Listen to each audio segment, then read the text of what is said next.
Hey everybody, Mike Valenza here from Memphis Prime Properties, brokered by eXp Realty. It's the week after I left my position of 20 some years in the utility components manufacturing industry, and it's time for a little R&R.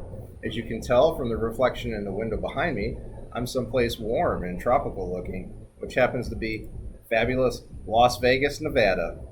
Gonna spend the week soaking up some sun and having a little fun before I head into real estate 100% full time dedicated come September. Before that, though, I thought we could talk about a little bit of recent news. Also, just this past weekend, on August 17th, 2024, the new NAR laws went into effect that govern how broker compensation is handled.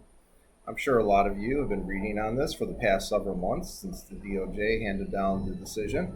And now that it's in effect, I think the biggest fear out there is, are buyer agents dead? Can I afford a buyer agent? Can I use a buyer agent anymore? I heard that I have to pay for it out of pocket.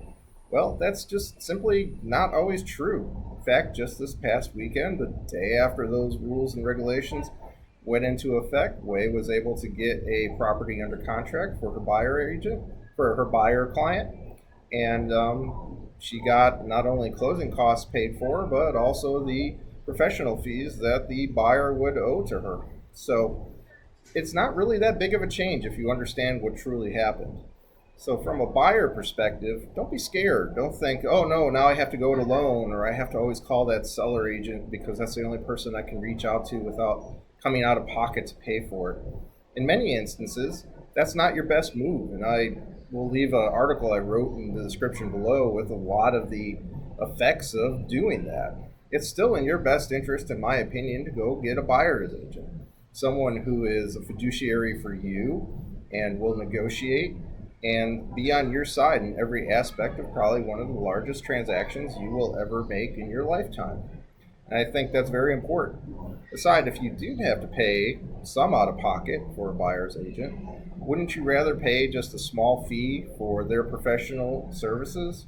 Again, on one of the largest transactions that you're probably going to make in your lifetime, not to mess it up, which could cost you tens of thousands of dollars more.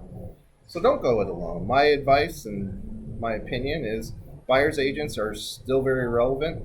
And you really should, especially if you don't buy property on a regular basis, hire one to stand by your side and go through the process to make sure everything goes smooth and that ultimately you achieve your goals. Without that, what could be a good situation might turn into an utter disaster.